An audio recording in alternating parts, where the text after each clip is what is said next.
저는 주일 모든 사역이 끝나면 저녁에 꼭 보는 TV 프로가 있었습니다. 어떤 프로인지 한번 맞춰보십시오. 굉장히 재미있고 우리에게 웃음을 주었던 프로입니다. 주일 저녁 6시에 하고요, 무려 22년 동안 지속되었던 프로그램입니다. 마치는 분에게 선물을 드리도록 하겠습니다. 뭘까요? 개자로 시작합니다. 네. 개그 콘서트입니다. 맞추신 분들에게는 제가 신방을 가도록 하겠습니다. 끝나고 남아주시면 감사하겠습니다. 그 개그 콘서트 프로그램 중에 갈갈이 삼형제라는 그런 코너가 있었습니다. 굉장히 인기를 누렸던 그런 프로그램인데요. 그 멤버 중에 한 명인 이승환이라는 사람이 있는데, 그 사람이 이 갈갈이 삼형제를 하기 전에는 한 달에 40에서 50만 원 버는 사람이었고, 월세로 한 달에 20만 원을 냈기 때문에 전혀 생활이 되지 않을 정도로 어려웠던 사람이었습니다.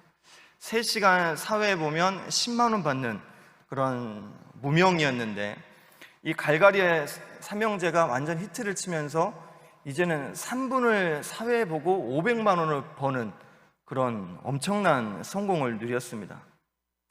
그러던 그가 돌연 개그를 중단하고 사업가의 길로 접어들게 되었습니다. 같이 있던 멤버들은 왜 지금 한참 좋을 때고 더 앞으로 좋을 날이 많을 텐데 왜 이 인기와 성공을 왜 내려놓고 왜 그 어려운 경영인 사업인의 길로 가느냐라고 다들 말렸지만, 이승환 씨는 사업에 엄청난 성공을 거뒀습니다. 다들 아시는 그 벌집 삼겹살, 그 매장을 전국에 600개를 내었고, 공장 매출로만 연 300억 이상씩을 내는 엄청난 성공을 거뒀습니다. 그러던 그가 이런 성공이 완전히 폭삭 무너지는 사건이 있었는데, 함께 일하던 동료의 사기와 횡령으로 회사는 완전한 부도가 되었습니다. 법원이 직권 폐업을 시켰고 집과 차와 가전, 가구 모두 다 압류되는 상태였습니다. 신용 불량자가 되었고 수면장애와 우울증과 식욕장애와 고통을 받고, 또 사람들의 시선으로 마음에 큰 상처를 받는 그런 상황에 처했습니다. 그래서 그는 자살을 생각했던 때가 많았다고 합니다. 그런데 그런 그가 다시 완전한 재기에 성공을 했다는 겁니다. 생각지도 않은 사람에게 그가 도움을 받았습니다.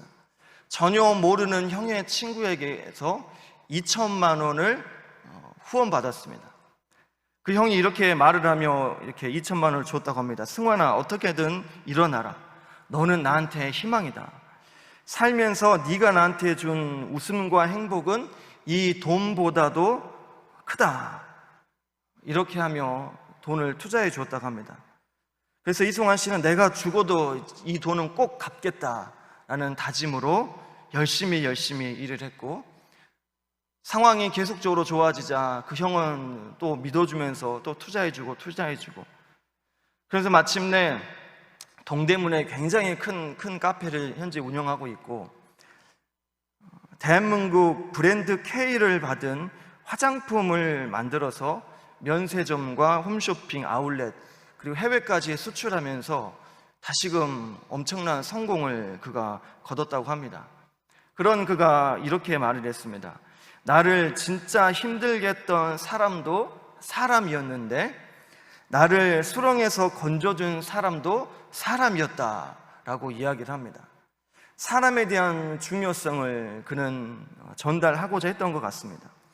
사람에게 사람은 정말 중요한 존재입니다. 그런데 갈수록 이 사람의 존재가 망각되어지는 게 우리의 현실입니다. 로봇이 일자리를 대체하고 있고요.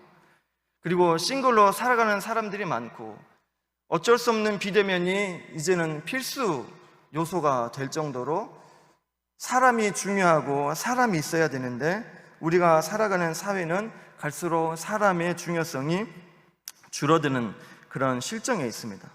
사람이 필요하고 사람으로 행복을 느끼지만, 사실 또 사람만큼 사람을 힘들게 하는 것도 사실 없습니다. 저도 몇 년간 저를 굉장히 힘들게 하는 그런 사람이 있습니다. 제 아들과 딸입니다. 물론 그 아이들 때문에 행복합니다. 저는 사실 여름을 겨울보다는 좋아하는데 최근 몇 년간 이제 여름이 너무너무 싫어졌습니다. 그 이유는 날마다 두 아이를 씻겨야 되기 때문입니다. 아내는 임산부라서 크게 제가 도움이 안 됩니다. 네. 그래서 어찌됐든 아내의 가사를 많이 도와야 되기 때문에 이 아이들을 날마다 씻기는 게 여간 힘든 게 아닙니다. 아이들이 씻는 걸 좋아하면 모르는데 씻기를 다 싫어하지 않습니까? 하루 일과를 마치고 집에 가면 내 몸 하나 씻기고 쉬는 것도 사실 버거운데 이 아이들을 날마다 씻기는 게 여간 힘든 일이 아닙니다. 빨리 날씨가 추워졌으면 좋겠습니다. 그런데 이제 곧 하나가 더 나오지 않습니까? 이제 셋을 씻겨야 됩니다. 참고로 다음 주에 이제 분만할 것 같습니다. 지금 오늘 내일 하고 있는 상황인데 마침 또 다음 주 금토가 중등부 고등부 수련회입니다. 그때 나오지 않도록 필히 새벽을 깨워 기도해 주시기 바랍니다. 사람이 행복을 주지만 사람이 우리에게 불행을 주기도 합니다.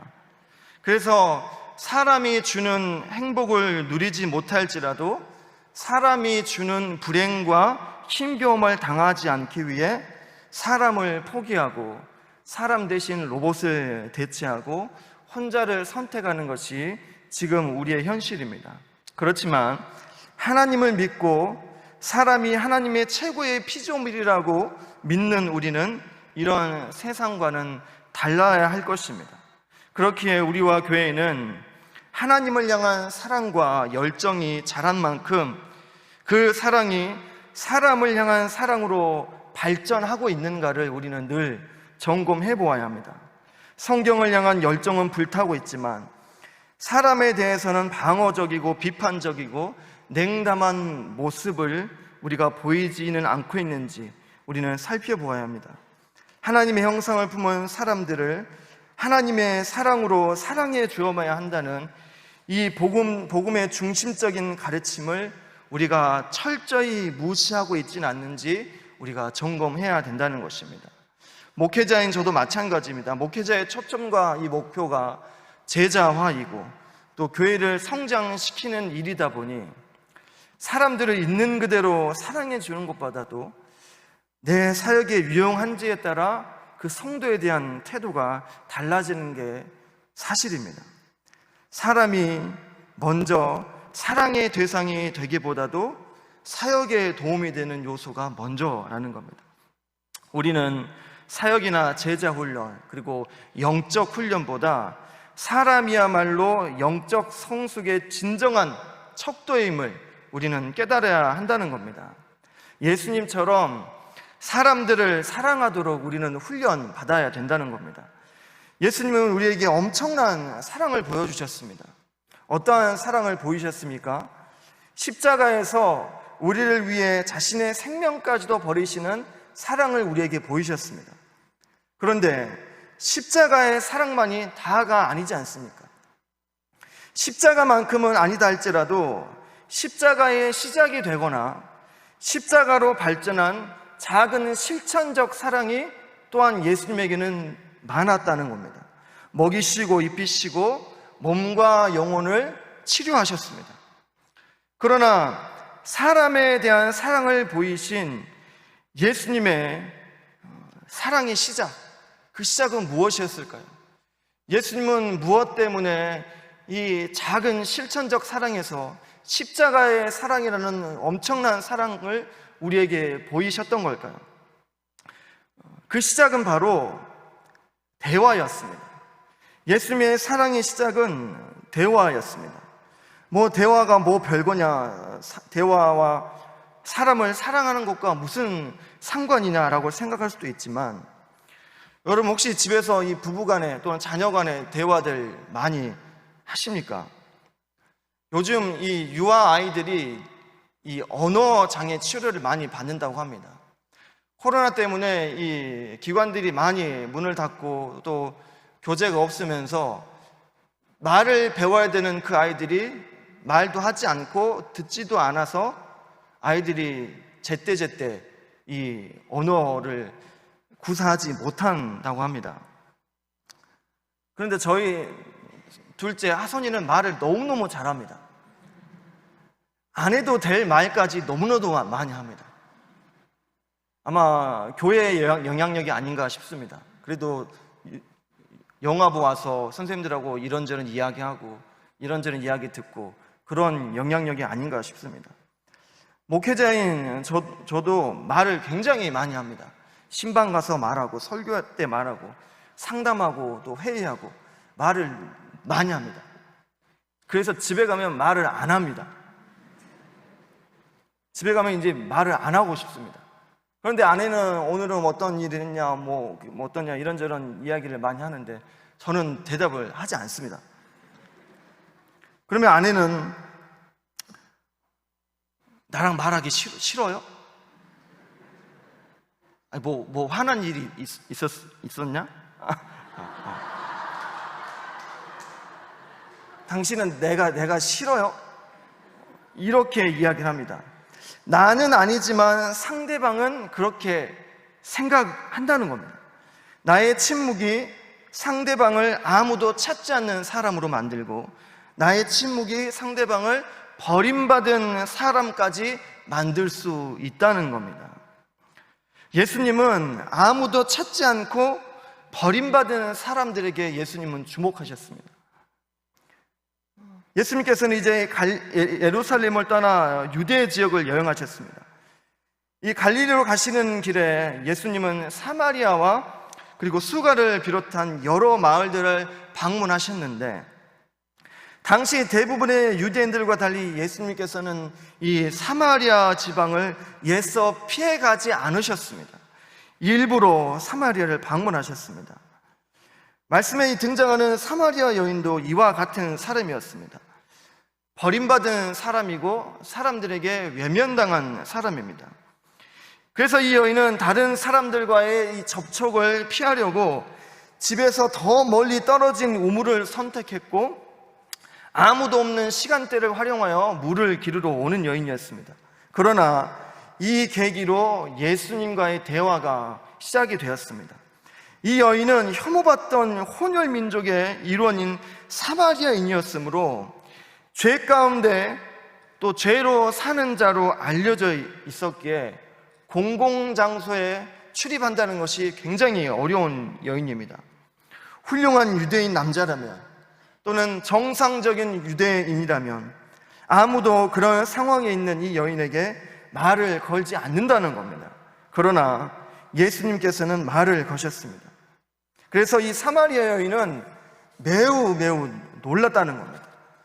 유대인이 사마리아 사람에게 말을 걸었고 또 유대인인 남자가 사마리아 여자에게 말을 걸었고 또 유대인이 사마리아 사람의 그릇으로 물을 마시고자 했기 때문에 이 여인은 놀랐다는 겁니다. 물 한 잔 먹고자 시작된 이 대화는 대화를 넘어 삶에까지 영향을 주었다는 겁니다. 이 대화에서 이 여인이 원하는 건 바로 생수였습니다. 사람들을 피해 멀리까지도 오지 않아도 되는, 먹으면 목마르지 않고 마르지 않는 샘물과 같은 생수를 이 여인은 원했다는 겁니다. 그러나 예수님께서는 그녀의 필요가 더 깊다는 것을 아셨고 그래서 그 여인의 삶을 보기를 원하셨습니다. 예수님께서는 이 여인이 자신의 죄를 알고 사죄의 필요성까지 깨닫기를 원했다는 겁니다. 이 여인이 원하는 건 단순히 생수였지만 예수님은 이 여인이 자신의 죄를 깨닫고 죄를 사함받는 그런 때까지 이르도록 예수님은 원하셨다는 겁니다. 어떻게 이런 대화와 소통이 가능했을까요? 물 한 잔으로 시작된 이 대화가 죄의 삶까지 이르게 되는 대화와 소통으로 이어진 걸까요? 그건 바로 사람을 대하는 태도가 달랐기 때문입니다. 사람을 대하는 태도가 달랐기에 예수님은 이 단순한 대화에서도 그것이 죄 사함의 영향력까지 미치게 됐다는 것입니다. 우리는 옆에 있는 누군가를 어떻게 대하고 있는지 한번 점검해 보고자 합니다. 상대방에게 나는 온전히 집중하고 있는지, 다른 생각을 하고 있지는 않는지, 또한 상대방을 사랑하고 있는지 아니면 비판하고 있는지, 또한 상대방에 의해 내가 바뀔 가능성이 열려 있는지 아니면 닫혀 있는지 우리는 점검해 보아야 합니다. 사회학자 이 부번은 진정한 만남은 상대방을 나와 동등한 인간으로 볼 때만 만남이 이루어진다라고 이야기합니다. 상대방을 나와 똑같은 동등한 사람으로 여겨야 그것이 진정한 만남이라고 생각한다는 겁니다. 상대방을 나와 동등한 사람으로 본다는 것은 대화의 시작으로 증명이 되는 겁니다. 이 대화라는 것은 무언가 나와 같거나 비슷한 상황에 있어야지 사실 잘 소통이 됩니다. 관심사가 같거나 직업이 같거나 종교나 삶의 수준과 환경과 지적인 수준이 비슷해야 사실 잘 대화가 되고 소통이 됩니다. 수준과 조건이 다르면 말 섞기가 쉽지가 않습니다. 예를 들면 높은 지위에 있는 정치인이 노점 상인과 대화를 한다? 쉽지 않는 일이고요. 상류층의 내 아이가 정말 하류층의 아이와 같이 먹고 놀린다면 상류층의 부모는 그것이 굉장히 불쾌하고 그것을 단절하기를 원한다는 겁니다. 바리새인과의 서기관들도 예수님이 죄인들과 함께 먹고 마시는 모습을 보면서 수근거렸다는 겁니다. 이 모두는 사람을 나와 똑같은 사람으로 보지 않기 때문에 나오는 그러한 태도라는 겁니다. 삶의 수준으로 보지 않고 같은 사람으로 본다면 우리는 누구와도 함께 할 수 있고 누구도 사랑으로 대해줄 수 있다는 겁니다. 예수님의 삶을 우리가 본받아서 사람을 사랑하기 위해 우리가 실천해야 될 일이 있습니다. 첫 번째는 상대방의 세상 속으로 우리가 들어가야 하며, 두 번째로 그 가운데서도 내 자신을 잃지 않아야 되고, 세 번째로 두 세상 사이의 긴장 속에서 살아야 된다는 겁니다. 무슨 말인지 잘 모르시겠죠? 상대방의 세상 속으로 들어가기 위한 최선책은 바로 경청이라는 겁니다. 상대방의 이야기를 내가 아무런 조건 없이, 편견 없이, 오해 없이 상대방의 이야기를 다 들어주고 경청해 주는 것, 그러면 내가 상대방의 속으로 들어갈 수 있다는 겁니다. 그래서 이 성숙한 경청의 특징은 무엇이냐? 바로 예의 있게 듣고요, 솔직하게, 분명하게, 때에 맞게 경청하고 소통하는 겁니다. 다른 사람의 세상 속으로 들어간 뒤에도 내 자신을 잃지 않으려면 우리는 깊은 성숙과 노력이 필요하다는 겁니다. 예수님께서는 참 자화와 인격으로 예수님은 성숙한 분이셨습니다. 그런데 그런 예수님의 성숙함 때문에, 흔들리지 아니하는 그분의 자아 때문에 그런 탓에 많은 사람들에게 실망감을 주었습니다. 많은 사람들은 예수님에 대한 특정한 기대와 요구를 가지고 있었다는 겁니다. 그러나 예수님은 그들의 뜻에 따르지 않으셨습니다. 그들의 속에 들어가 있지만 예수님은 절대 흔들리지 않고 요동하지 않는 성숙함과 자아와 확실한 사명감과 비전을 가지고 있었다는 것입니다. 그래서 예수님은 가족도 예수님을 떠나고 제자도 떠나고 종교 지도자들에게도 버림을 받은 자였습니다. 그럴지라도 예수님은 사람들을 온전히 사랑하시면서 자신을 잃지 않으셨습니다. 사랑하시면서, 경청하시면서, 대화하시면서 자신의 본분과 사명을 끝까지 지키셨다는 겁니다. 이러한 성숙으로 훈련되어 있다면 우리는 그 누구와의 관계에서도, 극심한 스트레스의 한복판에서도 깊은 평안함을 우리가 유지할 수 있다는 겁니다. 결국 자기 세상과 상대방 사이의 긴장 속에서 살아야 한다는 말입니다. 두 세상 사이의 긴장 속에서 우리가 산다는 것은 상대방의 말에 전적으로 동의가 되지 않아도 부정적으로, 방어적으로 반응하지 않고 진심으로 귀를 기울여 준다는 것을 뜻합니다. 예수님은 이 땅에서 사셨지만 하늘과 땅이라는 두 세상을 사신 분입니다. 하늘 아버지의 말씀에 순종하시면서 또 세상과는 타협하지 않으면서 하나님 아버지의 뜻을 전하며 그렇게 사셨습니다. 하나님의 사랑과 인간 사랑을 통합하기 위해 하나님의 말씀에 귀를 기울일 뿐만 아니라 다른 사람들의 말에도 기울이시는 성숙함으로 사셨다는 겁니다. 하지만 우리는 어떻습니까? 우리는 성경을 잘 알고 온갖 영적인 훈련을 열심히 하며 예배에도 최선을 다하지만 주변 사람들에 대해서는 우리가 방어적이고 비판적이고 까다롭게 굴진 않는지 우리는 생각해 봐야 됩니다. 우리는 남들을 살리기 위해 십자가에 달리신 이 예수님의 길을 우리가 함께 걸어가야 된다는 겁니다. 우리는 누구보다 사람을 사랑하는 사람이 되어야 합니다. 누구보다도 사람을 사랑하기 위해서는 우리가 모든 사람을 다시는 만나기 힘든 사람으로 여기고 이 사람 또한 정말 그 무엇에도 비할 데 없이 귀한 사람으로 생각하고 살아계신 하나님의 형상으로 품은 보물로 보고 하나님의 생기에서 탄생한 신성한 존재로 여겨야 한다는 겁니다. 그렇게 옆에 있는 사람을 생각하고 여긴다면 그 사람에게 내 마음을 열 수 있고 또 그 사람을 온전히 인격적으로 용납해주고 그 사람을 우리가 사랑해낼 수 있다는 겁니다.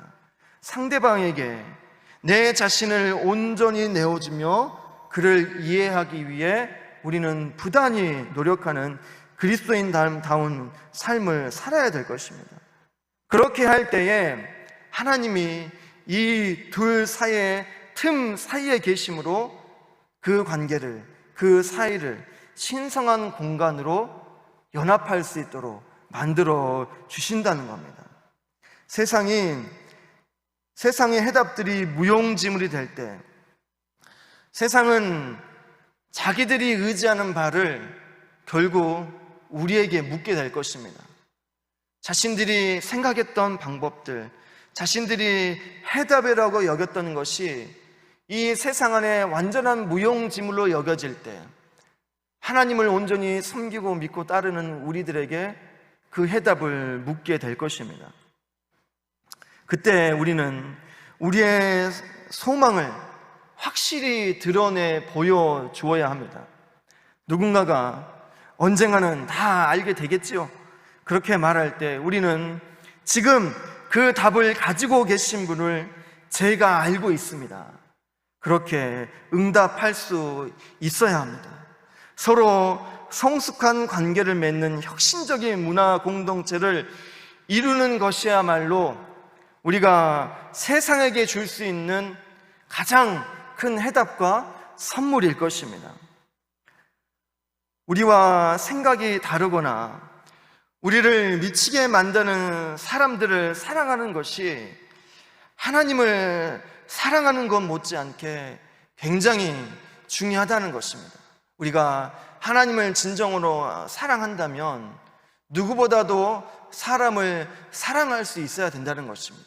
하지만 누구보다도 사람을 사랑하지 못하고 있다면 내가 사랑한다고 말하는 하나님을 향한 그 사랑이 진실된 사랑인가를 우리는 점검해야 합니다.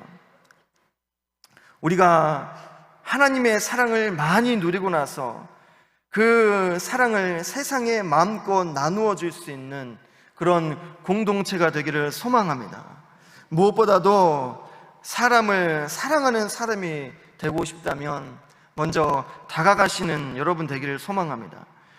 그 사람이 나보다 못하고 나보다 부족할지라도 하나님께서 나와 똑같이 창조하신 귀한 피조물로 여기고 환경과 수준에 상관없이 그들을 향하여 입을 여십시오.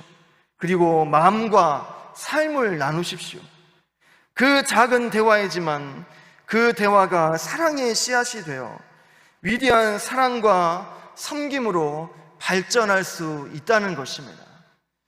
사람을 향하여 우리의 입술을 여는 것, 그것은 바로 사랑의 시작이 되는 것입니다.